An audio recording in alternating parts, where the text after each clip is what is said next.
Are you ready to learn? Yes. Are you excited to learn? Yes. You've come to the right place. I'm Cleves Whitney, and I'm proud to direct the Hauenstein Center for Presidential Studies here at Grand Valley State University. And I am especially proud to be able to present to you another in a very popular series called the Common Ground Initiative. We have an outstanding speaker this evening who will give us great insight into a critical document and a critical idea and really a series of events in American history. I mean, if you happen to watch the news, I think all of us are sort of geared to the news these days, but if you're watching the news, you'll know why I like to think of us as an oasis of intellectual rigor and civility amid a howling wilderness out there. So we maintain quite an elevated standard of discourse in this room, and I'm very proud of this community as a result of that. Now, I hope you picked up your Declaration of Independence on the way in, yes? Yes. Okay, everybody's got it? Okay, you can refer to it, and we're going to unpack something in it that we're going to have to change, but that's a little bit later. Well, no event like this happens by oneself. It takes many good people to come together. 10 different organizations at this university made this program possible this evening. I'm so proud to have partnered with all of you. There you are. And also we have a very generous, wonderful, sustaining donor community. And I appreciate so many of you in this room who've given so generously to the Hauenstein Center over the years. So thank you for your continued support. I'd like to give a hand to the people who are supporting us.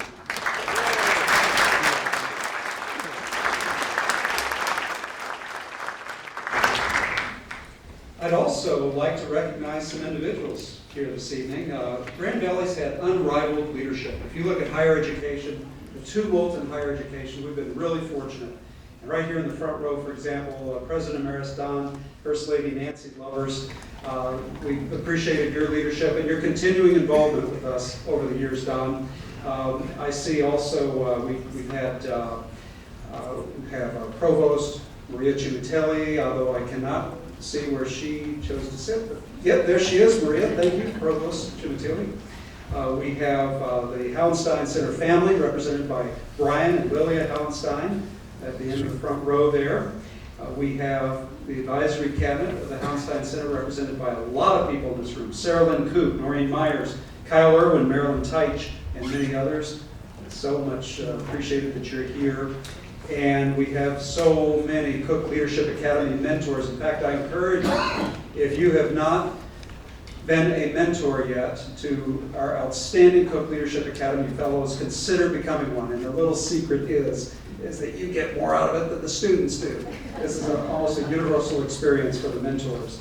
But our mentors are represented by Dr. Paul Farr and many others who are here this evening. Thank you for being here. And now, our Leadership Minute. One of the great things, maybe the greatest thing, about working at the Hauenstein Center and being able to direct the Cook Leadership Academy at the center is having the privilege of helping our young emerging leaders identify and develop their talents, and to watch them dream as they see how they're going to apply those talents to the broader community when they graduate. And they're already doing it, in fact, and they enrich us all, and tonight is no exception. Miranda Bryan is in her senior year, majoring in religion and political science. She puts most of us to shame by how involved she has been in our community and by how much she's already achieved. This evening, she will talk about a challenge that most of us have faced and had to overcome. Please welcome Miranda Bryan. My name is Miranda Bryan, and I am a Cook Leadership Academy Fellow candidate. This is my second year in the program, and I have experienced some amazing opportunities thanks to the Academy. These experiences have coincided, however, with another more personal experience, one that I think many in this room can relate to. Impostor syndrome is something I have dealt with my entire life and has impacted my willingness to put myself out there. And it's not just because I am 3 inches shorter than James Madison was. When I was accepted into the Cook Leadership Academy, I experienced this imposter syndrome telling me that I wasn't interesting enough and they would change their mind. What I found, however, is that many members of my cohort expressed the same thing. One way to combat this feeling is by actually connecting with those you find yourself surrounded by. In Cook leadership, we don't connect by comparing our shiniest, proudest moments, but rather our most vulnerable ones. By opening up to each other and recognizing that we have more in common than we think, I've begun to tackle my imposter syndrome and realize that if I think people bring something valuable into a room, then I do as well. A key theme that resonated with me from Danielle Allen's book, Our Declaration, is that collective authorship is crucial because of the way it brings together diverse voices and opinions to create something greater. We do not automatically become leaders from a label. Rather, we become leaders by working together and working on those parts of ourselves we are afraid to tackle. My name is Miranda Bryan, and I am a leader.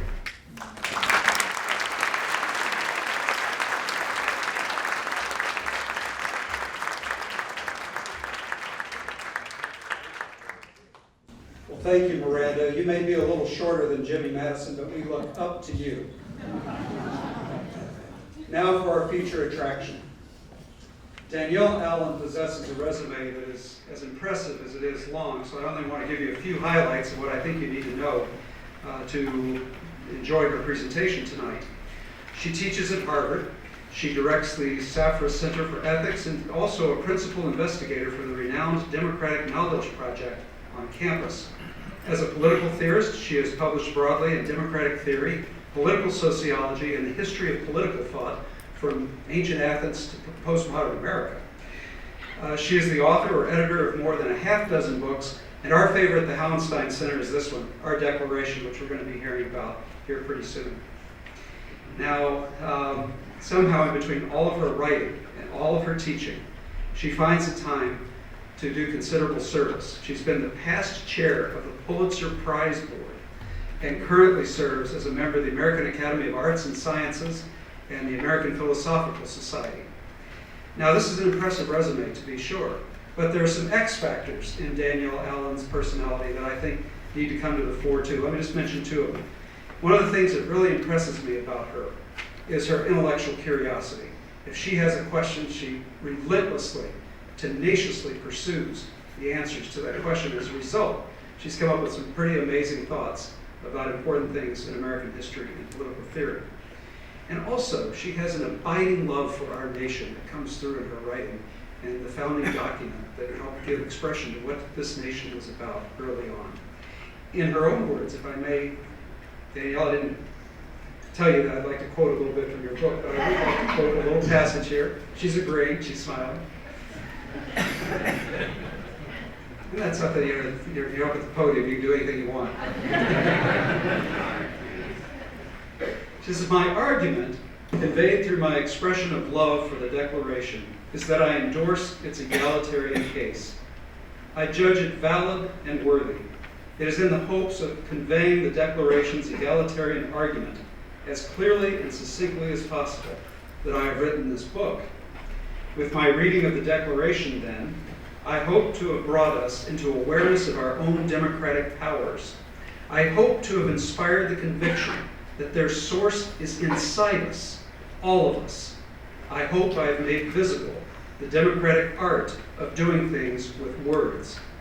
I hope, in sum, to have brought the Declaration to life, and at the same time, to have brought all of us together into a different kind of shared life. We're here together tonight as part of this shared life. You're going to find us a lively audience, Danielle. Please come forward and let's hear from Danielle Allen.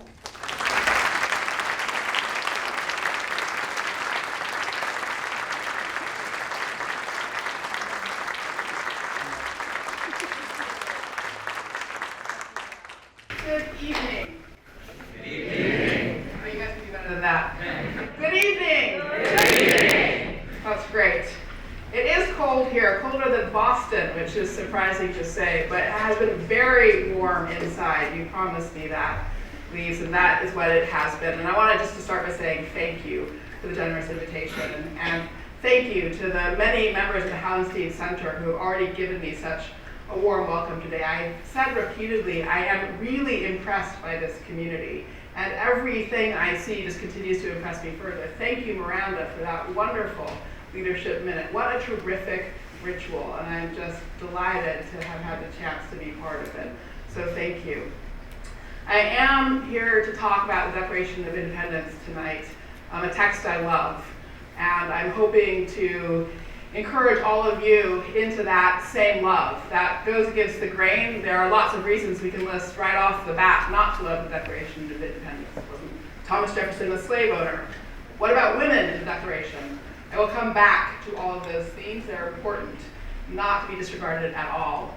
But let me just start by asking you, how many of you would say that you these days think about politics at least once a month? All right, once a week. Every day? Okay. How many of you feel like we are experiencing a crisis? Thank you for sharing. I appreciate that. So I'll put my cards on the table. I do think we are experiencing a crisis. I do think we are actually watching a constitutional crisis unfold in front of our eyes. So that puts a heavy burden of responsibility on each and every one of us to refresh our understanding of what this country is, what it was meant to be, who it was meant to be for, what our common purposes are. So the question I'm really going to be thinking about tonight with you and asking you to think about with me is simply, what is democracy? How do we make sense of that to ourselves? Now, as soon as I ask that question, there's something that you should learn about democracy. If I ask you the question, what's a monarchy? You'd say, oh look, there's a picture of Queen Elizabeth. There's a person who's in charge, that's a monarchy. Boom, conversation done. Let's move on to the next thing. But when I say, what's a democracy? You can't answer by pointing to a picture of anything in particular. What? Democracy is Greek for rule by the people. Demos is the people, ordinary people. Kratos means power or control. It's got the image of the hand in it, rule, control of the people. How do you draw a picture of that? What is this thing called the people? It's an abstraction. So right from the very get-go, when I ask you the question, what is democracy? I'm already telling you that democratic citizens have to be thinkers, okay? That's the first fact of democracy. Democratic citizens have to be thinkers. And democracy demands more of its citizens than any other political form. Okay, so Mr. Whitney asked you, are you ready to think? Are you ready to learn? That's what we're gonna do, all right? And we're gonna do that not just because it's fun. It is fun. There is few greater pleasures than thinking hard in the context of fellow feeling and strong community. A few greater pleasures. It is fun. But it's also at this point, to return to my opening, I believe it's our duty. Okay? It's our duty to think hard about democracy, what it should be, and how we can achieve it. Now, in addition to asking you to think with me about democracy, I'm going to make a very specific case. I'm going to make the case that the Declaration of Independence gives us the single best account of what democracy is. The most succinct, concise, and probing account of what democracy is. And I'm going to ask you to spend some time on its words with me to recover that account for ourselves. And again, I know that lots of you will have skepticism about the relevance of these words to our contemporary moment. I'm going to ask you to put that skepticism aside just for a little bit. I am going to come back to it because that skepticism is really, really important, and I do take it seriously. But I want to start by inviting you back into the text, and then we'll come back to the reasons we might have to be skeptical about the text in the first place. Now, Mr. Whitney read a passage of my book where I claim to have as succinctly as I could articulated the content of the Declaration. And it's a bit of an embarrassing thing to have written a 300-page book about a text that is only 1,337 words. Right? I was not succinct. That text is succinct. But nonetheless, there is that much in it that it's worth unfolding in that way. And at the end of the day, if you remember nothing else about the Declaration of Independence, you should remember its second sentence. Okay? So this is your homework. After tonight, I want all of you to go memorize the second sentence of the Declaration of Independence. Okay? We hold these truths to be self-evident, that all men are created equal, that they are endowed by their Creator with certain unalienable rights. That among these are life, liberty, and the pursuit of happiness. That to secure these rights, governments are instituted among men, deriving their just powers from the consent of the governed. That whenever any form of government becomes destructive of these ends, it is the right of the people to alter or to abolish it, and institute new government, laying its foundation on such principles, and organizing its power in such form as to them shall seem most likely to affect their safety and happiness. Now, how many of you remembered it was that long? Right? Mostly we forget. Mostly we think the sentence ends at pursuit of happiness. Oops, there we go. All right, there's a long story about why we forget that. It's partly in your book. In your book, you'll find a period after pursuit of happiness. It's not supposed to be there. It's a typo introduced by a newspaper man named Benjamin Town who had a sort of stolen version. He scooped the official printer of Congress and got a version out there, and he must have thought the sentence was really long, so he stuck a period in there after pursuit of happiness.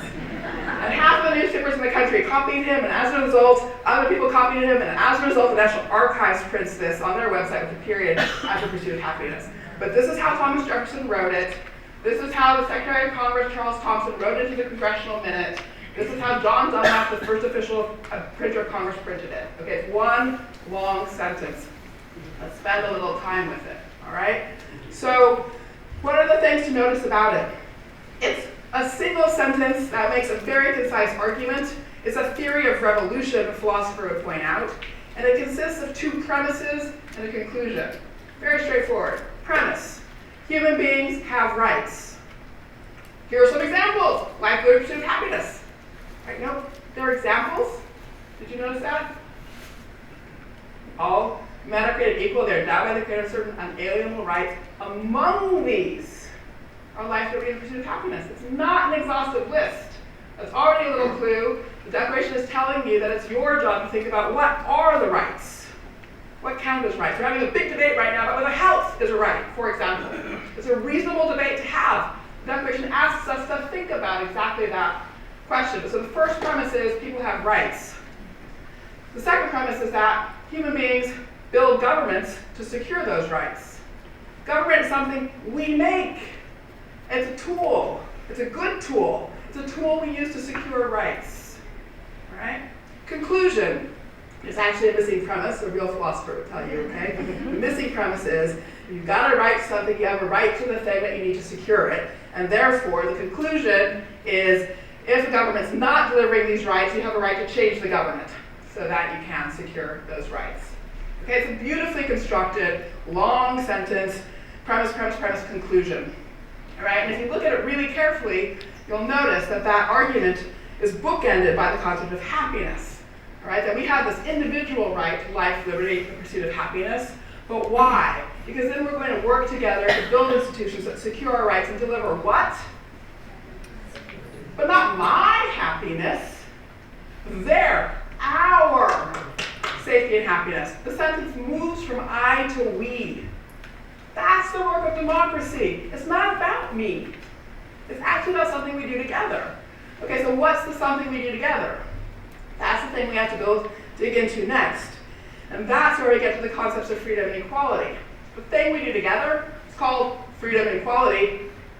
All right? What do we do together? Freedom and equality. Free and equal citizens. That was the phrase that people used from antiquity through the 18th century to describe what it meant to build self-government. That you were building a community of free and equal citizens. I'm going to come back to that point a lot. Free and equal citizens. And how does this paragraph tell us about what it means to be free and equal citizens? Well, it tells us in the first instance that we're all created equal. What does that mean exactly? We know we're different in so many ways. Tall, short, wide, skinny, love to read books, love to go out motorbiking. Totally different, all kinds of ways. Obviously, we're not the same. The point about equality is not a point about being the same. We are the same in a very specific way. Namely, day after day, every human being is trying to have a tomorrow that was better than yesterday. That's it. And every human being has the stuff, cognitive capacities, and spirit to pursue that tomorrow that was better than yesterday. And, last point here, and this is the most subtle one in the Declaration, for each of us, there is no other human being who is better positioned than we are ourselves to identify what our pathway to happiness is. Do you follow that? I am the only one so positioned to know what my capacities are, my potentials, my aspirations, my duties, my obligations. I have access to all that stuff in such a way that I can begin to try to work out what my path to happiness should be. No other human being has access to all that stuff. So no other human being is in a position to say what my course toward happiness should be. That's scary. It's scary because the truth is we're not very good at pursuing our individual paths to happiness, right? But even though we're not very good at it, nobody else can do it for us, okay? So that's why we have responsibility to figure out our own paths to happiness. It's also why we need freedom, because it's only with freedom that we can take on that responsibility to find our path to happiness. And this is what we all have equally, that desire to make tomorrow better than yesterday. And we are all equal in being equally well positioned to identify our course to happiness, with nobody else being better able to answer that for us than we can for ourselves. So we need freedom as, in fact, a recognition of our basic human equality. That's the first concept of equality. It's one that's about this human moral feature, okay, about the kind of path we build for ourselves. So now then here's the tricky part. If you are going to live in a society with others, it's not the case that having freedom means that everybody can just do anything they want to do. Because if there's a sort of free-for-all kind of anarchic situation, the result of that is that some people will dominate others. Some will block others from having the space, the sort of sphere of agency to pursue their own path to happiness. And so what that means is that if any of us is going to have freedom, we actually have to be protected from being dominated by others. We have to have our sphere of agency protected. And that's what the rule of law delivers, okay? So for all of us to have freedom, we need the rule of law, which delivers a structure within which we can operate as equals in our society. So we do need law. We do need law to protect us. Law is a part of freedom. It's not antithetical to freedom. It actually supports freedom. But then what that means is, okay, now I get my freedom so that I can pursue happiness, but I also recognize that law is something that actually helps me, enables me to be free to pursue my happiness. But what about the fact that the law is establishing rules for me? Where did my freedom go if the law is doing that? Well, the answer to that question is, the only way I can be free then and fully develop my own human flourishing, pursue my path towards happiness, is if I also play a role in shaping the rules that set up the constraints in my community. Okay, do you follow that? So if I'm going to be free, the only way I actually truly get freedom, the only way I can actually have a full path towards flourishing, is if I have not only personal autonomy or private liberty, but public liberty, public autonomy, it's been called by philosophers, the right to participate in politics and in self-government, all right? So that's the second way equality then becomes tightly linked to freedom. I need equality that comes from the rule of law, equality before the law, but I also need the kind of equality that comes from participation in political life. And I need that in order that I can craft my path towards flourishing. My responsibility for my own path isn't just about my personal choices, it's also about the shape that my community as a whole is going to have. And that's exactly what this sentence is saying to us. We are equal, we have these rights that are about life, liberty, pursuit of happiness. We build our governments together to secure those rights. That's the equality before the law and rule of law concept. But then we have the job of steering. When the thing we've built becomes destructive of the ends, of making space for us to act on our life, liberty, pursuit of happiness, when it becomes destructive of that, we have a job to do. We have to alter. We have to alter it. And how do we do that? And this is where the sentence delivers us to exactly what I just described, that collective project of steering together, all right? And it's got two parts. It's a two-part to-do list for citizenship is how you can think about it. Part one, lay the foundation on principle.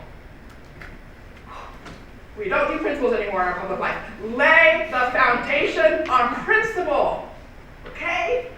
That's the first job of citizenship. Oh, and it just hurts me. It really hurts me to watch our public conversations and to consider the distance between the conversation at this time and what we have now. Okay, that was just an editorial digression. All right? Job number one, lay the foundation on principle. I'm going to talk more about that in a minute. Job number two, organize the powers of government to deliver on those principles. All right, so this is a very concrete task list. It's a task list that the people who wrote the Declaration at Continental Congress had for themselves. I want to be very explicit about how they acted on this task list. So in the spring of 1776, politics was getting really hot. There was already fighting. Lexington and Concord had happened a year earlier. The colonists were trying to figure out if they're really going to commit to this project of independence from Britain. And there, John Adams from Massachusetts and Richard Henry Lee from Virginia are really driving the politics forward, uniting North and South in this project. And in June 7, 1776, Richard Henry Lee stands up in Philadelphia at Continental Congress and proposes independence. He proposes the resolution, Lee's resolution, to split from Britain and establish a new sovereign state. And Congress decides not to vote on the resolution at this point in time. They decide not to vote because they want unanimity. They recognize that they are making a fundamental decision. They're going to establish an entirely new social contract. And for this, they think the basis should be unanimity. Another editorial comment. Brexit, majority vote, bad idea. That's a constitutional decision. Should be supermajority vote.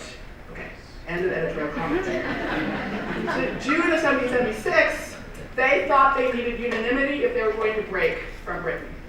So they decided not to vote in June because they knew they weren't there yet. We're going to delay the vote till July. But in the meanwhile, because they hoped to get to unanimity, they set up 3 committees. All right? The next steps, if they were really going to move forward, what were the next steps? Committee 1, draft a statement of principle to explain the move to independence. Committee 2 and 3 together organized the powers of government. What did that mean? Committee 2 had to draft the Articles of Confederation. Committee 3 had to write treaties with France and Spain. So that's what it means to think about the foundation of principle and how to organize the powers of government.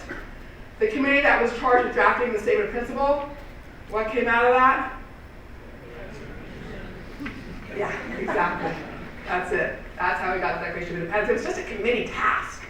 Okay? Why did Jefferson get the job? You guys know? That's right. Well, that was the second reason. Somebody said because he could write. That was reason number 2.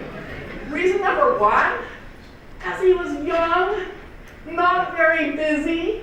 It's true. John Adams, who was driving everything, was on every committee.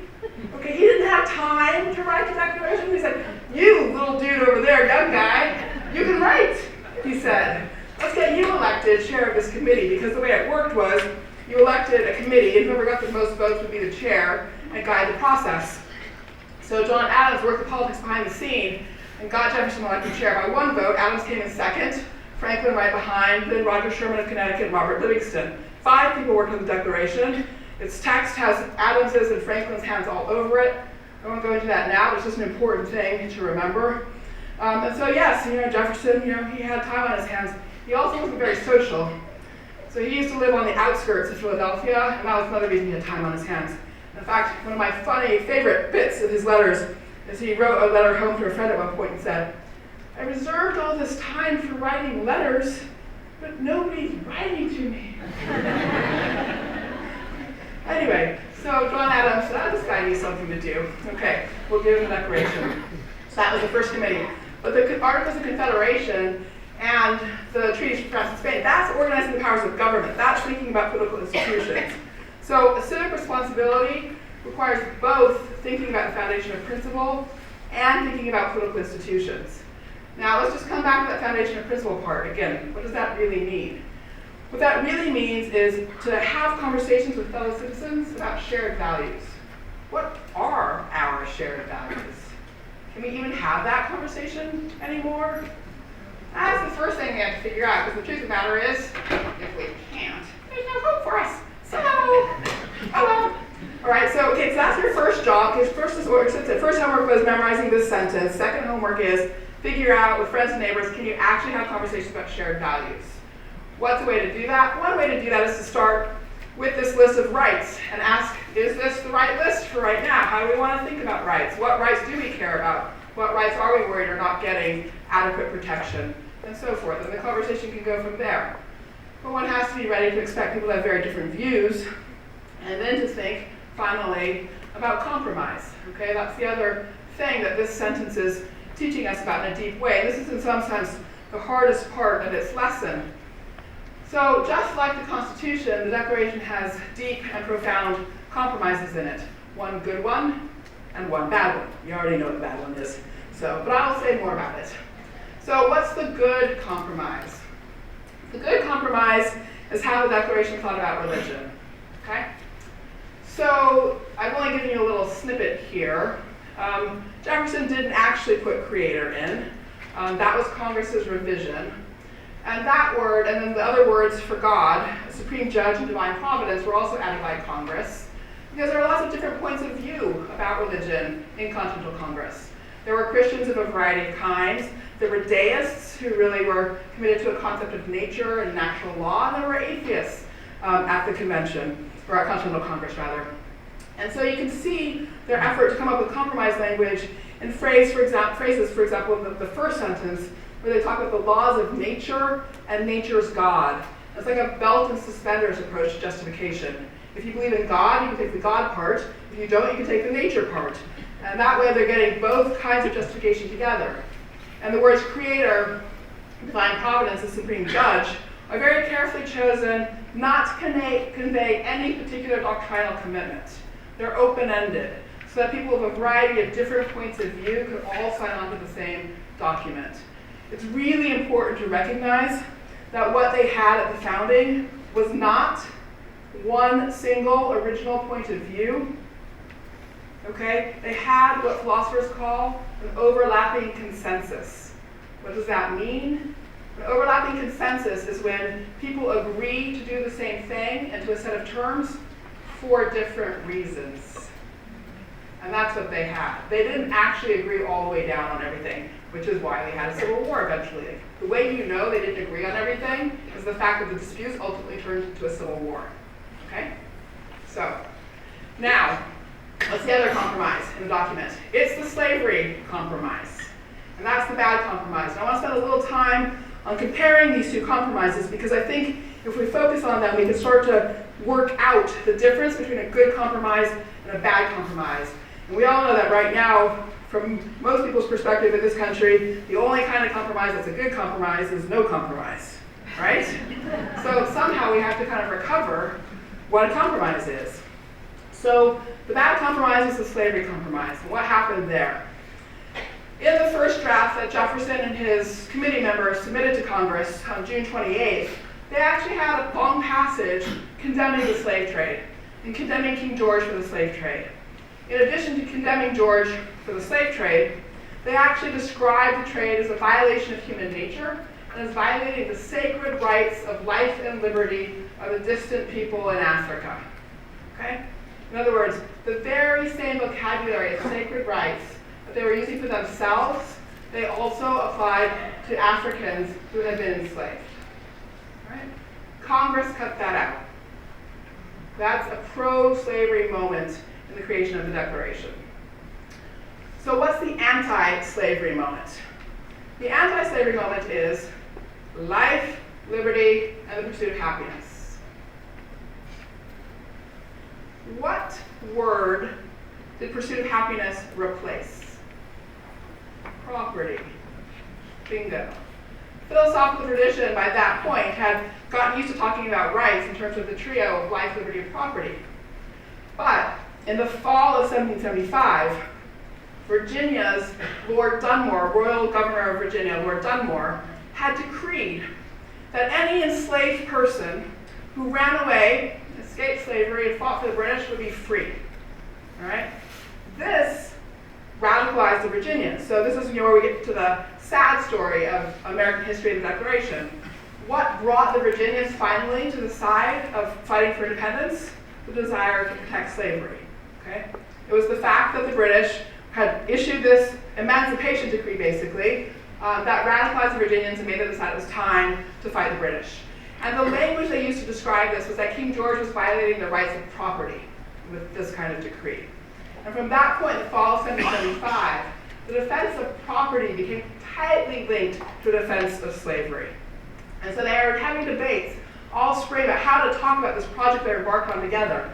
And John Adams is starting to argue that the relevant concept around which they should all focus their attention was happiness. Okay? He writes this in letters. He writes this in an important pamphlet called Some Thoughts Concerning Government in April of 1776, where he says that the object of human society, just as it is the object for individual human beings, is happiness. And he starts making the case that this is the language they should use to capture the project of self-government that they're trying to define for everybody. So you can see the debate happening because over the course of different documents, sometimes happiness and property get stuck together, and there's clearly a fight over which is going to be the right term to use. It's important to say that John Adams from Massachusetts never owned slaves and thought slavery was a bad thing. So he was doing this as a part of his picture about what the new polity should be. And so indeed, when they came to draft this moment, his anti-slavery position won the day in the drafting of the Declaration. So life, liberty, and the pursuit of happiness is an anti-slavery moment in the Declaration. The phrase pursuit of happiness was open-ended enough for the slave-holding South to sign on. That's what I mean. It's an example of overlapping consensus, okay? But that was the compromise. The big condemnation of slavery went out, but this phrase, life, liberty, and pursuit of happiness, opened up space to resist slavery. And indeed, the first person to make use of the Declaration of Independence for a purpose other than revolution was a free African-American in Boston named Prince Hall, who in January of 1777 took this passage and using a lot of its words, submitted a petition to the Massachusetts Assembly to end slavery in Massachusetts. And indeed, by 1780, slavery was ended in Massachusetts, Pennsylvania, and Vermont. Can't say 3 states because Vermont was still its own country then, and it still feels like its own country in lots of ways. But those 3 places, by 1780, had ended slavery. It was a direct result of abolitionism beginning to crystallize with the help of the language of the Declaration of Independence. All right? So now, that compromise, though, I call it a bad compromise, even though it did give abolitionists fuel and gave them a framework for their work. What's the difference between the religion compromise and the slavery compromise? There's a very simple difference. The religion compromise, the effort to build language that was capacious enough for believers and non-believers both to sign on, encapsulated all the different religious perspectives within the colonies. Okay? All affected by the compromise were included in it. The slavery compromise, on the other hand, did not include the perspective of all who were affected, because it did not include the perspective of the people who were enslaved. All right? So that gives us something to hold on to when we try to figure out what's a good compromise, what's a bad compromise. A good compromise is one where we've actually taken the trouble to figure out who are all the stakeholders to this decision, and how do we pull them all in to see what it looks like from their perspective, and how can we achieve a decision that does bring in all those perspectives. So the difference between a good compromise and a bad compromise depends on the concept of inclusion. Full inclusion of those affected in the decision making. All right? So that's what I would give you as an additional concept to add to the concepts in this paragraph, to think about how we can make these concepts live for ourselves today. So I said at the start that I would come back to the question of exactly how to think about what it means that Thomas Jefferson was one of the main architects of this text. What it means that the language says all men were created equal. What happened to women? What is the story there? And I do want to spend time on those questions as well. So I've already alluded to part of the answer around Thomas Jefferson. He was one of several voices drafting the Declaration. It was a group writing project, collective writing. And we could hear the voices of the abolitionist position in this document, as well as the voice of the slaveholding position. So this country had two intellectual traditions from the very beginning. It's important to recognize that when we're thinking about these texts. There's more I can say about that. It's also the case, as I said, that Jefferson used the language of sacred rights of life and liberty to talk about people in Africa.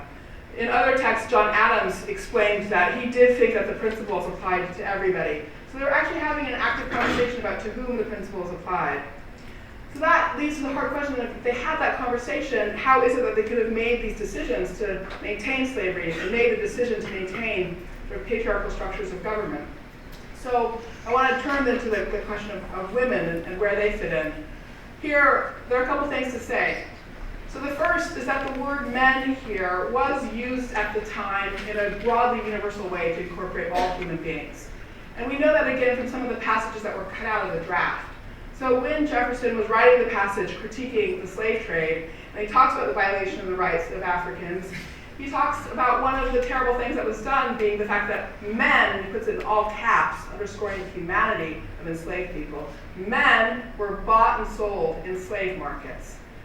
And we know that it wasn't just males who were bought and sold, it wasn't just adults, right? Men, women, children, all bought and sold. So that's another place where the text is using the word men and plainly means all human beings. And so even though, again, the text in invoking these principles or laying them out means all human beings, they made other decisions around institutions and power. So the easiest way to get into the meat of that is to listen to Abigail Adams, John Adams' wife, who was very, very eager in following news about what was happening with independence and the revolution in the spring of 1776. They exchanged many letters, and she was constantly writing John, basically saying, "Why taking so long with this? Why are you guys so slow? Revolution already, let's go, let's go." She was really chivying them along. But even as she was chivying them along, she also had questions. Because she said, about texts like this, things that were prior to this, the principles are grand and glorious. But she said, but what about women? She wrote to John, she said, "Remember the ladies. Where are they in this?" And he wrote back and said, relying on this distinction I was showing you about laying a foundation on principle and organizing powers of government, he wrote back and basically said, look, the principles are for everybody. The rights and happiness, that's for everybody. And he also wrote something like this to somebody who wrote to ask about people without property, but they have the right to vote. And Adams wrote back, everybody's happiness is included in this picture, but the question is how we organize the powers of government. There, he said, we are not going to give up our masculine system. That was his phrase. Okay?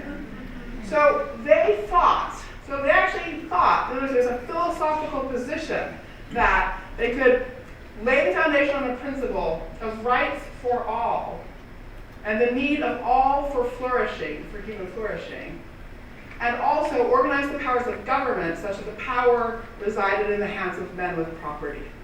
It was a self-conscious choice. And Abigail wrote back and said, "You guys don't have a very good history with power." That's what she said. So there's a long record of husbands abusing the total power that they have over wives. So can you do better? And John Adams wrote back and said, "Yes, we think we can do better." And Abigail said, "So we'd like you to know, if you don't do better, we women will foment a rebellion for voice and representation." All right, and that's basically what happened with the suffragette movement. But she was also making a really important philosophical point. What were they going to foment a rebellion for? Voice and representation. All right? So what Abigail was saying was, you cannot guarantee rights for all by putting power in the hands of some. You can only guarantee rights for all by giving voice and representation to all. Abigail was a philosopher. She contributed to revising the sets of concepts that we use to structure democracy. Okay? So that distinction is really important, this one between the foundation of principle and how the powers of government get organized. So in some sense, the foundation of principle It's pretty good. The basic idea is that human beings are free and equal. They need freedom because they are equal.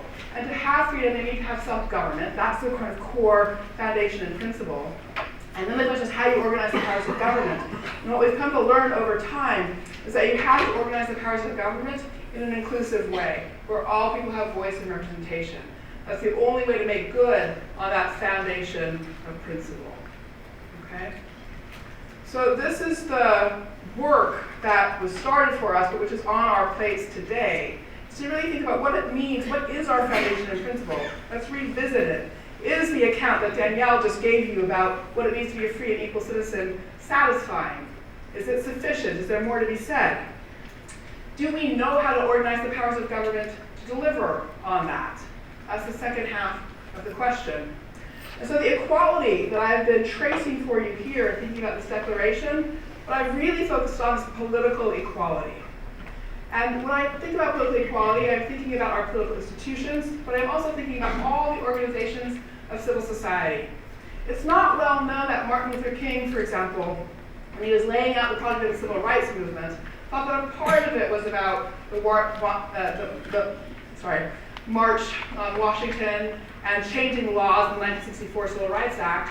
But another part of it he thought was about all the organizations of civil society and the question of whether or not we could collectively learn how to organize power in ways that were genuinely inclusive and egalitarian, so that everybody has voice and representation. That, he thought, was the next true project of democracy. So the equality I focus on, the equality that the Declaration focuses on, is an equality in being able to help steer collective decisions through political institutions and through organizations and civil society. Equality is a bigger concept than that. I started out by talking about that basic human moral equality that we all share, creatures who are pursuing our flourishing, and now I focus on political equality. There's a lot more that one can say about social equality or about economic questions, and any time somebody raises the theme of equality, it's really important to ask them which concept of equality are they talking about. But what I want to leave you with at the end of this is really the last clause of that second sentence, okay? The one in red. I'm just going to repeat the whole sentence for you so that you can take it away and meditate on it. Let it be a text for your reflection.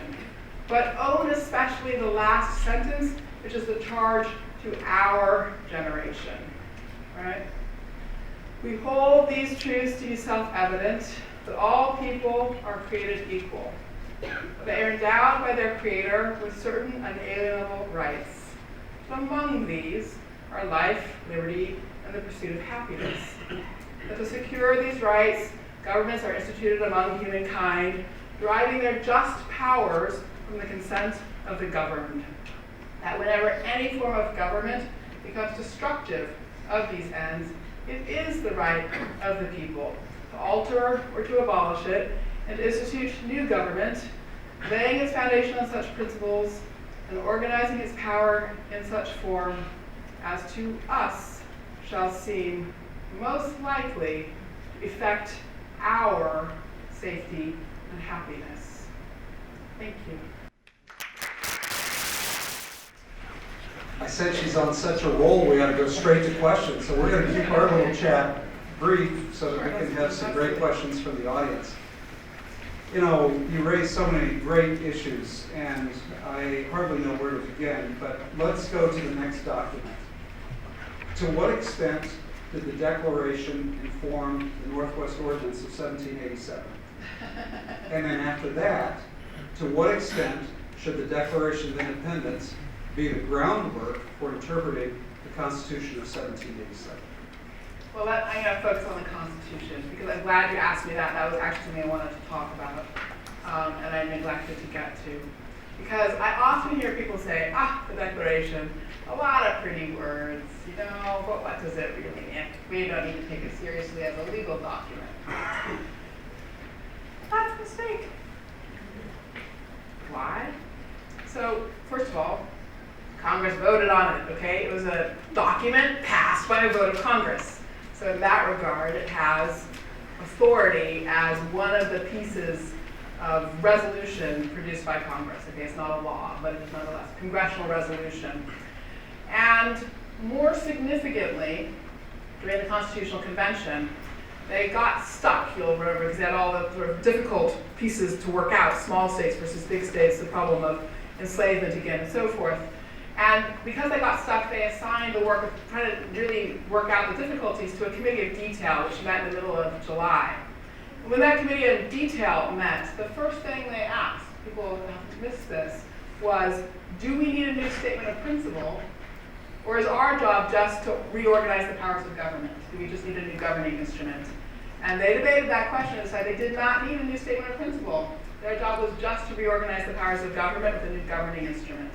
So in that regard, the Declaration of Independence was understood by them to be the continuing statement of principle that went alongside with a new document that would organize the powers of government.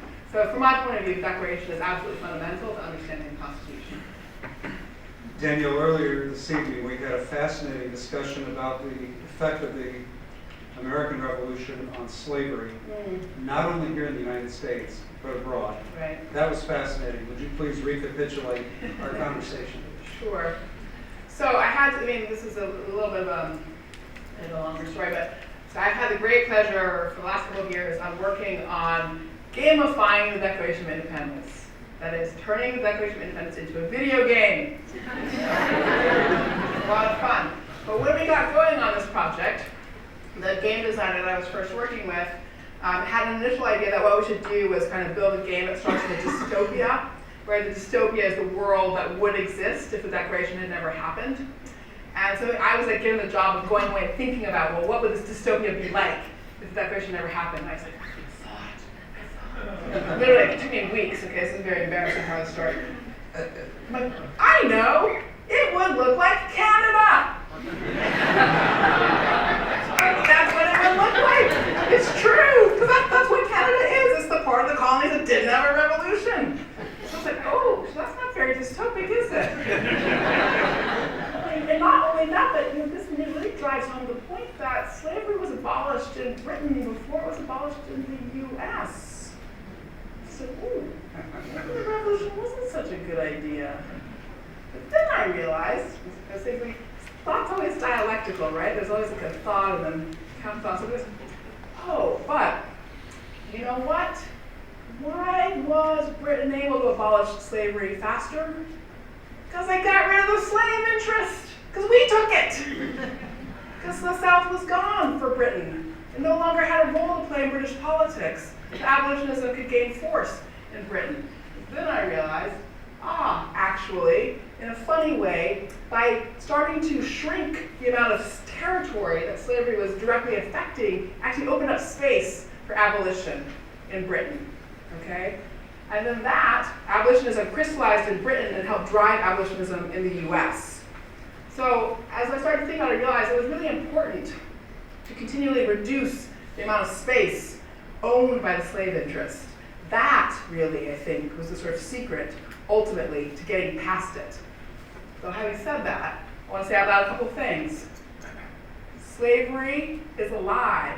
You all know that, right? All over the globe. Let us not pretend that we have conquered the evil of slavery. Okay? We are so blind to that because we are so proud of ourselves for having ended slavery in this country. And we really need to stop and pay attention to the global picture on this question. And then the second thing to say, of course, is that Reconstruction failed in the Jim Crow era. We continue to battle the legacies of the parts of the country that do desire to hold on to structures of racial domination. It's not the whole country, it's not everybody, all right, but it is a real continuing problem for the country. And we also just need to be honest about that.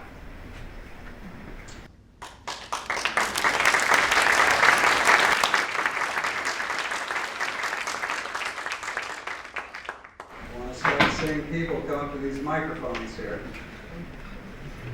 What is the contribution of the Declaration of Independence to philosophy? Oh, great. That's a nice question. Thank you. So yes, I do like to say that the Declaration of Independence deserves credit as contributing to the philosophical canon for developing articulations of what democracy is. And I credit it with two conceptual inventions in particular. The first was the one I was trying to articulate about human judgment and the fact that each of us is the person best positioned to make a judgment on our own account and on our own behalf about our path towards happiness. And that people have been working towards that, but to link the respect for ordinary human judgment to that concept of happiness was a novel contribution of the Declaration. And it gets picked up in the 19th century by philosophers like John Stuart Mill, who in his version turns it into utilitarianism. That's not the direction it needed to go. It was a richer concept of flourishing than what Mill reduced it to. But that was a huge contribution. And then the second point was the part at the end that I pointed to, where that sentence has built into it this notion that every generation has to make a judgment. Is the government that we, the people, have built securing our rights? And if it isn't doing that, then we have to alter it. And it's our job to revisit our shared values and rethink exactly how we want to organize the powers of government. That is a picture of constant revision as being a necessary feature of democracy. That was a conceptual contribution, a philosophical advance that the Declaration put on the table for the first time in the history of philosophy. It stirs me, and I know there's some philosophers who are up at the microphone, so let's go now. Sir. Yes, yes. Exactly, Philosophy Club. Right. It's an advertisement for the Philosophy Club. Weekly meetings. They're led by fascinating individuals. Just a brief word to Miranda Bryan over there. I thought she gave a very good talk.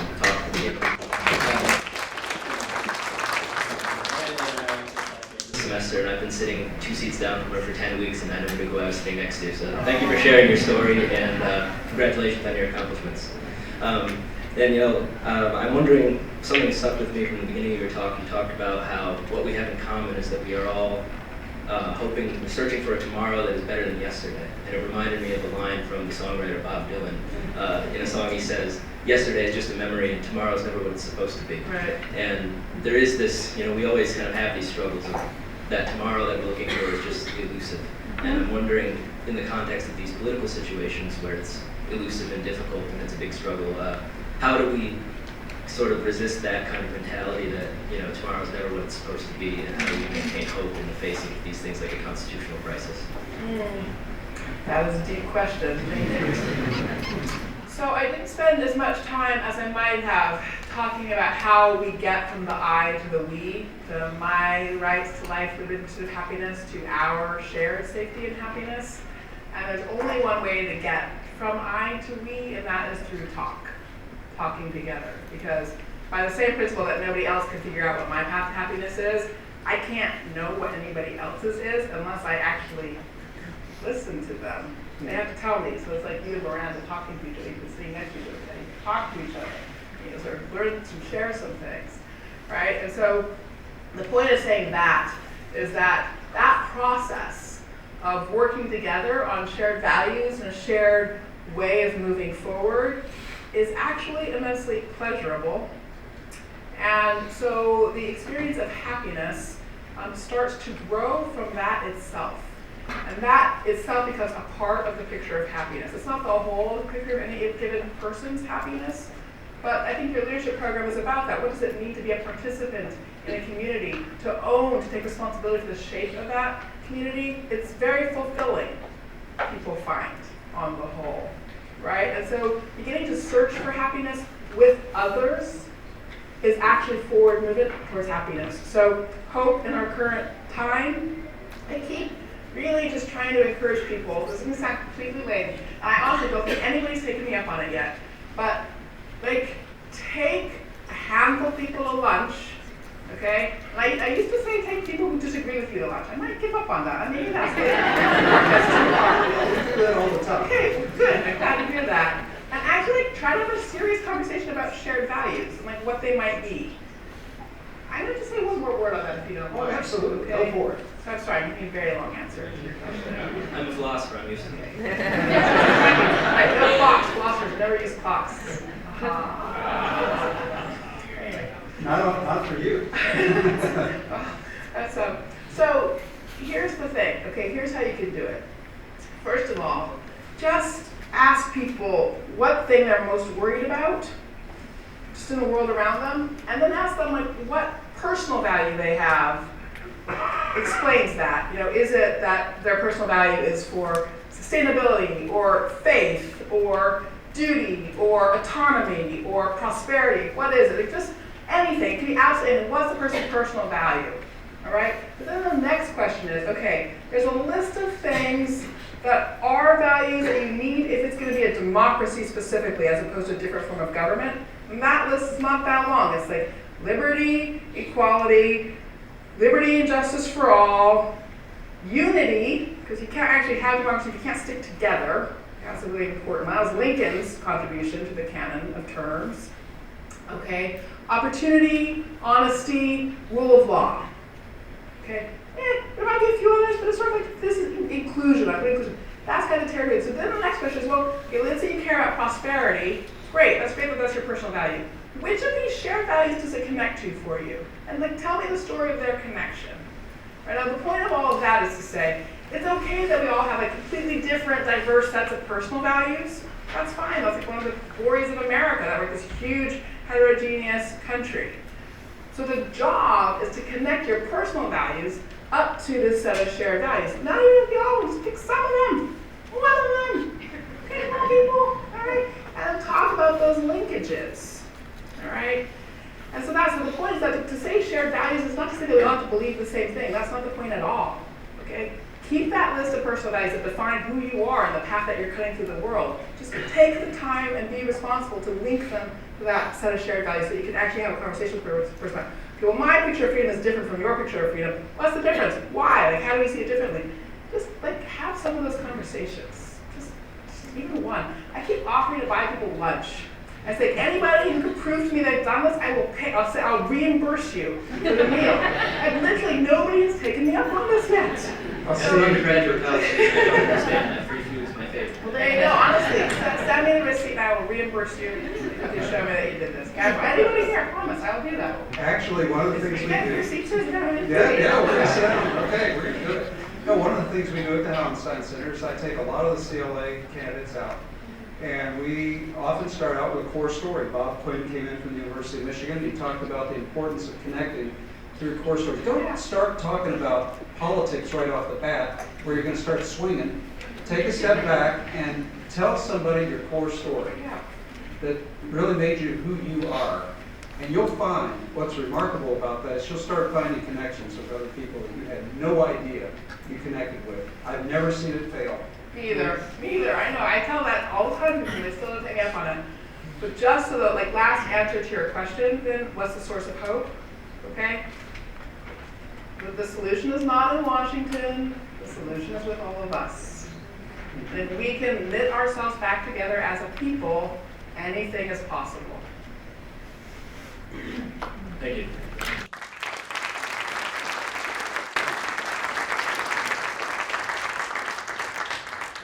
A fellow candidate here, Nate, grad student. Yeah, I'm a fellow candidate. My question to you is kind of twofold. You talked about the committee that Jefferson was working on in writing the Declaration of Independence. I kind of have two questions that kind of overlap with that. Was he the only slave owner? One, was he the only slave owner that was actually on the committee? I don't know the other two. I know Benjamin Franklin, John Adams were, but the other two individuals I'm not as familiar with. And then secondly, how did they, specifically Jefferson and the rest of Congress, justify the slave portion in the beginning, like even including it? Like, do the drafts help us better understand where their direction was going with those sorts of things? And then, how did Jefferson? Is there any writings or any like personal reflections on his opinion for that section, since he was still an active slave owner at the time? Right. He was generally extremely annoyed with Congress for everything they cut out. Very annoyed.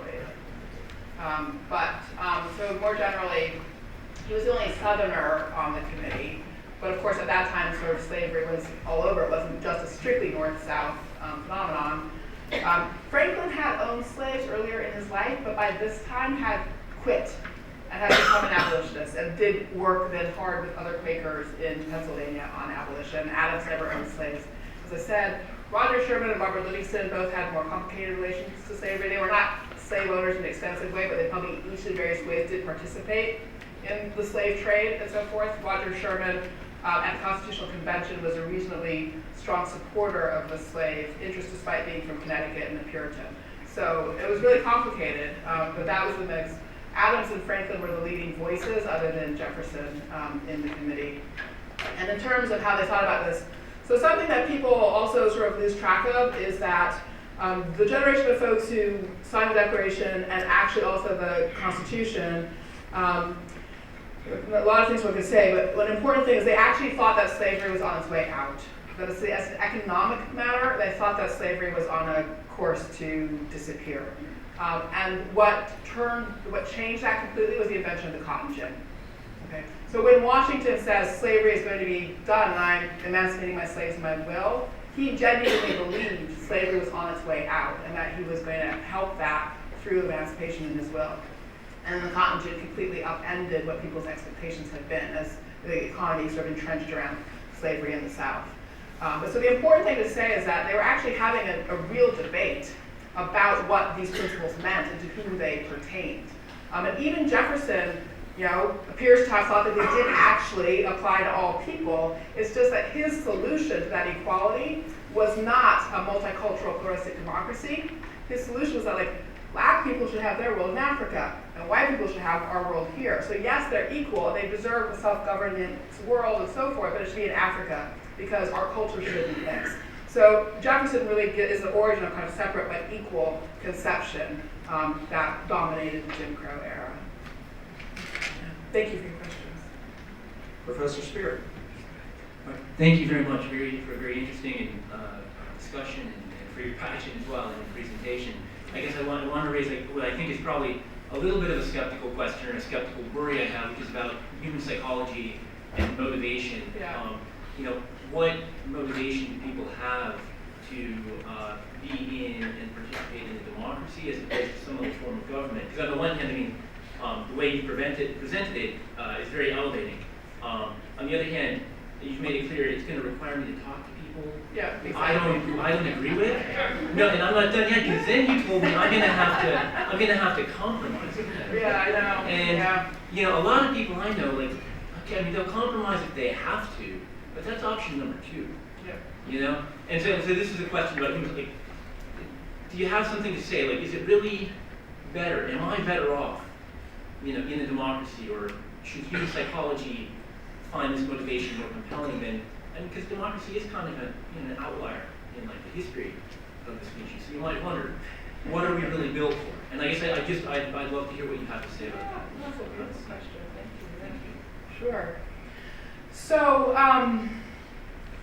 what are we really built for? The short answer is we are built for democracy, but that also requires our best selves of us. Okay? So democracy does take work. Being a civic agent does take work. Now, what's the reward for that? The reward for that is freedom. So I do think we're built for democracy in the sense that human beings do fundamentally desire freedom. And that's what you see simply in, as I said, the effort of a human being to figure out for him or herself how to make tomorrow better than yesterday and to set one's own course and so forth. And as a the question of what kind of anthropological claim is a complicated one, and how it relates to motivation is complicated. Obviously, all kinds of people defer in their decision making to other people and so forth. So we could dive into that, and I would still make the case that there is that basic instinct for human beings. And if you accept that there's that basic instinct for freedom for human beings, then democracy is the only answer. So that doesn't mean that getting there is an easy path, and we've watched the difficulty in our own history. And the compromise point is the hardest one. But it's the necessary one in the sense that, and this is basically the Lincoln point about democracy. If at the end of the day you can't prefer union to something else, you will break up. And if your units break up, then the next ones will break up. Okay, so that means at the end of the day, you have to prioritize union and the preservation of the practice of self-government over substantive policy areas. You have to prioritize democracy over economic policy, over healthcare, over sustainability. Okay? Now, I would make the case that prioritizing democracy actually leads to better policy outcomes and more just policy outcomes on all of those things. So for me, in my conception of democracy, it's not actually a sacrifice, but it's a very different way of doing politics. Because it means when you sort of like sketch out what's a policy agenda, you start with democracy policy. Like how do you actually get the institutions working to make democracy real for people? How do you make sure that the legislative branch is the first branch, which is what it's supposed to be, the will of the people expressed through the legislature. That's the first branch. And that we haven't really thought about lately so much. Yes, okay. Cam and then Dave. Thank you. Thank you, Danielle, for taking the time to be here tonight. My pleasure. My question's about essentially bad faith actors in democracy. Yeah. How do we engage with folks whose only principle seems to be power and who only want to use the power of government for their own self-benefit, enrichment, and only, the furthering of their own power? The hardest question. Because it's not that principles equals power. Often eschewing those principles allows one to get power. Yep. All right. So basically, Thrasymachus to Nietzsche, right? exactly, yeah. So here we go. This is the whole history of philosophy, okay, so sit back. Relax into your chairs. So, at the end of the day, there are different sources of power, all right? And you, in order to fight particular uses of power or abuses of power, you have to counterpose other kinds of power. What's the alternative kind of power I've been pointing to today? It's the power of legitimate democracy, okay? And so the suggestion that's been implicit in what I'm saying is that if the people can form itself as a people and actually steer its institutions, it is in fact possible to defeat people who don't use power for the sake of the common good. Right?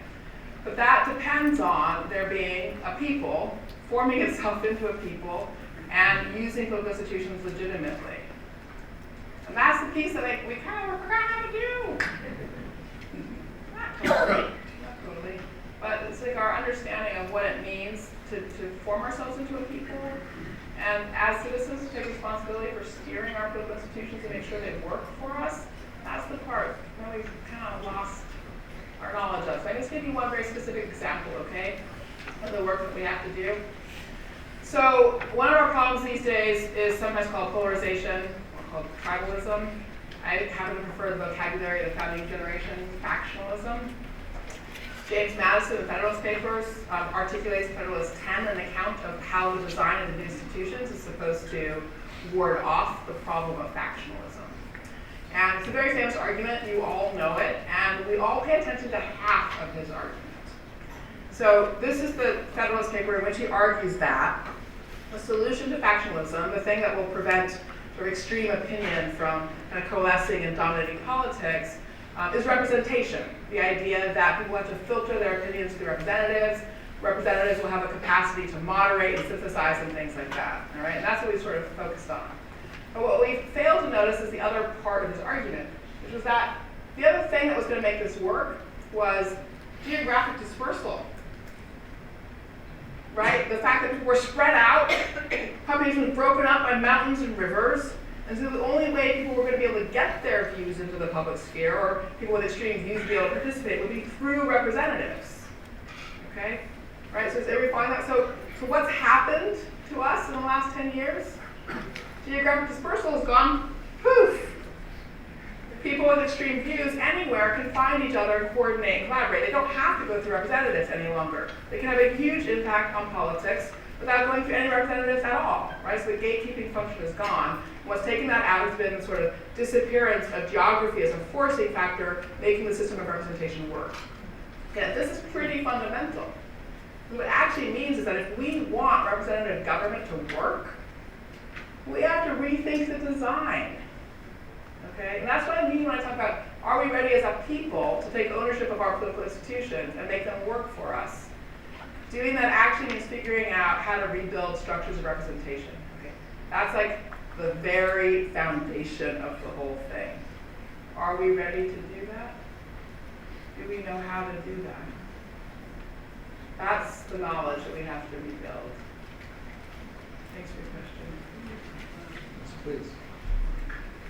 Good evening, Danielle. So something that resonated with me very early on in your talk was that I am the only one so positioned to explore my own path to happiness, my own pursuit of happiness. And especially as a college student, a young person in today's age, I find myself, or my path, being blocked by others that think they know what's best for me and stuff like that. I was just wondering what advice you would have to someone in my position that would like to compromise with these people in my life while still finding my own path. That is a very good, another hard question.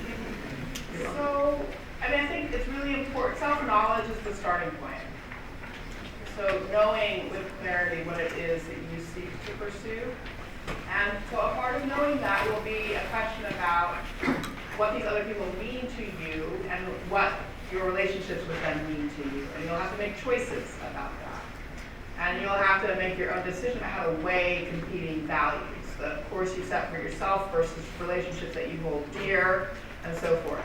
So the question of how you work your way through those relationships is a part of your reflection about your own happiness. Does that make sense? So in other words, the question of how to interact with the people who have a different view of your future is just a part of the work of figuring out your path to happiness. So it's a piece of it if you do it all at the same time. And sometimes you'll choose to go your own way and take the kind of costs that come from that.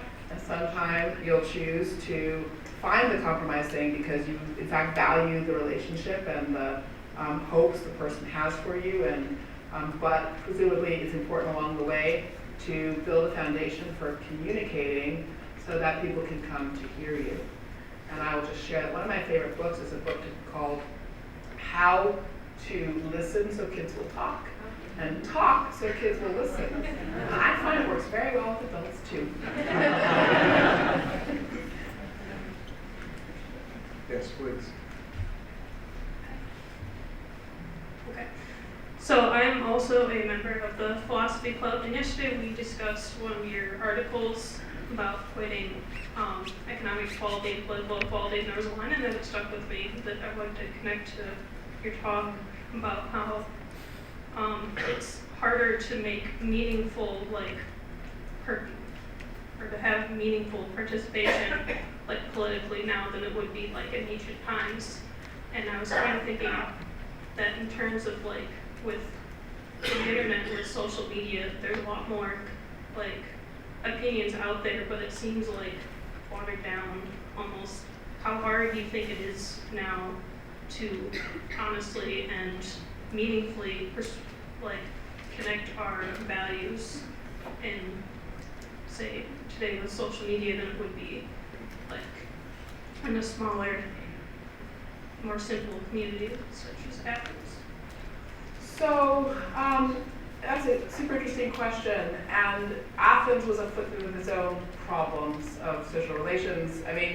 Gossip being a huge part of Athenian politics. I actually often think that what social media has done is made our politics a bit more like ancient politics because of the way in which unsubstantiated rumor and that sort of thing and reputational harms affect people's decision making. It's on a much bigger scale, but we're all kind of subject to this sort of bullying culture through gossip in a way that does not feel like we had 25 years ago. So it feels, in that regard, really much more like living in a village where there's a lot of mean people than it used to. So I think we do have a kind of collective project. Also, it is very closely tied to the project of figuring out how to redesign representation. Is the question of what should we as democratic citizens be asking of social media companies such that the spaces that they create are actually democracy supporting, because they seem pretty clearly not to be, even though they have many resources.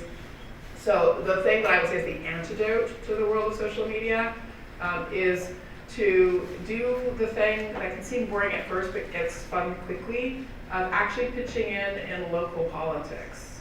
Because you have to connect conversations about values to actual decision making.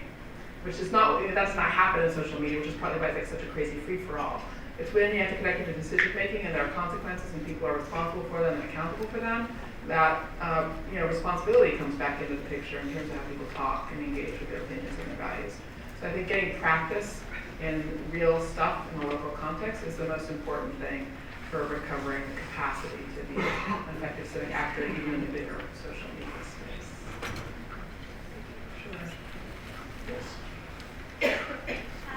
Thank you for your This will be the last question over here, so go ahead. So you guys talked about the revolution and the Declaration of Independence against slavery. So obviously that took a lot of morality to obtain that right for everyone to have the right to oneself. And you had also mentioned towards the end slavery on a global scale. So as someone and as a lot of people who aren't like a powerful position in government, how can like just regular citizens contribute to and use our general morals and rights to fight or start a conversation against global slavery? So there's some good organizations, and actually I was just meeting this morning to look up their names again, which I do not have the top of my head right now, but I will. Are you part of the Cook Leadership Program by any chance? Okay. We'll have to, so there are really some good organizations working on the question of human trafficking and slavery around the globe. And I want to add, why don't you come up and give me your contact info afterwards, and I cannot remember the names right off the top of my head, but I will get you that information. And I think in the first instance, it's a kind of project of educating oneself is a really invaluable contribution. So I would start there. Does that seem reasonable? Good. Don't go away. You come up and so I have your contact info, okay? Last question. Hello. So my question was kind of geared a little bit towards the way that you prefaced this entire conversation. You kind of talked about you had us all raise our hands as to whether or not we felt uncomfortable with the current state of affairs within American politics. And then you kind of also, when you were giving us that second sentence rather of the Declaration of Independence, you had the latter half redded. Mm-hmm. The majority of that is actually within the context of the abolition of the present state of government. So, right. Were you trying to insinuate something, or? I was not. It was to the contrary. Okay. But you'll What do you notice- think then, I guess, Of with the your abolished conversation? part? Sure. Well, maybe not necessarily with the abolished part, rather with its relevance, that latter half of the sentence, in the present day and age, with the worry that many people here share. Right. Not abolish, but maybe also the Well, alter. I mean, Alter. I always was using the word alter, right? When I was commenting on the Declaration, I was skipping the abolish word, and I was using the alter word. Okay? And that was intentional. That wasn't an accident. That was intentional. I think we were working on altering things, okay? Not abolish. I'm really good at making them my own lives, so I wasn't sure if that was No, it's a really important point. It's an important question. But so here's why I say alter and don't say abolish. The reason is because, so I mean, in fact, what they go on then to say in the Declaration is that that changes should not be made for light and transient causes. Okay, and then they spend a lot of time explaining why they're convinced that they no longer face light and transient causes, but face durable and permanently unchanging causes. And the reason that they give is that they've basically been trying for a decade to make very specific changes in relationship to the right to travel by jury, et cetera, et cetera. None of these changes are going anywhere. And not only that, but they've gotten a kind of closed door from King George. And there's a lot to be said about King George, and actually people in England were having similar problems with King George. But anyway, so the point is just that they thought you have to try multiple times, over and over and over and over again, to achieve alterations before you even open the question of whether or not there should be a kind of radical break with the past. And I don't actually think that in this country we have put in the work yet to rebuild our political institutions for ourselves. So from my point of view, we should be on the course of alteration. Okay. Do you think anything that's presently happening within the current presidential office is leading to something that could possibly far change from happening? As you can tell, our students are excited. So, I mean, look, I said, I put my cards on the table people at the front. So I think we're facing a constitutional crisis. I wasn't just saying that to be cute, I mean it. And I do think that that requires every American to think very deeply about constitutionalism. And not only to think about constitutionalism, but to think about what it means to constitute democratic people. And the thing that I'm trying to do that sort of slightly changes the normal frame of the conversation is to say, it's not as if what we're watching in Washington is the result of a couple of people. It's a symptom of our social division, okay? And I'm gonna walk it all the way back. That is, the only reason we have the president we have is because we had the most divisive election in American history with two candidates equally hated by both sides. And why do we have two candidates equally hated by both sides? Ultimately, because the American people hate each other, okay? It's like, you get the candidates that you deserve, all right? So if we want a different result in Washington, we have to be a different people. So that's what I'm really saying is that there's things will happen in Washington. Things will go one way or the other way. The president will likely be impeached in the House, and then the Senate will have to do something. And lots of things are on the table. Everything's up for grabs. And you know, Republicans are probably starting to think that their political future is more complicated than it looked even a month ago. And who knows? Like everything is like totally up in the air. Okay, so lots of stuff can happen in Washington. But what I'm telling you is that the real work is here. That's what I'm saying. All right. So yes, we all should be paying close attention. I think of the moment we're in as one like jury duty. We have a duty to process the information, to dip in at least once a week. I'm not saying every day. In fact, don't dip in every day, but dip in once a week. And equip yourself to understand what's going on and to make judgments about it, and then to hold our elected officials accountable at election time for whether you think they made the right decision or the wrong decision. Okay, that's our job right now. But at the same time that we have that job, we also have the job of reconstituting ourselves as a healthy people. Thank you.